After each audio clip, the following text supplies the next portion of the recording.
پران پرانت پر گئی تم کھر گئی کتاب و ریحت پران پرانت پر گئی تم کھر گئی کتاب و ریحت یم دل نش با خبر گئی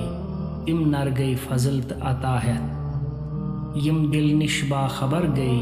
تم نر گئی فضلت عطاہت۔ حضرت شیخ العالم رحمۃ اللہ تعالیٰ علیہ فرماتے ہیں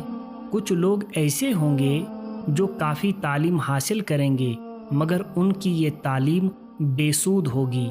گویا کہ گدھا کتابوں کا بوجھ لے کر جا رہا ہو۔ ہاں ایسے بھی لوگ ہوں گے جو علم حاصل کر کے خود کو پہچان کر ضمیر میں غرق ہو گئے، ان کو بے شک خدا کا فضل و احسان ہوگا۔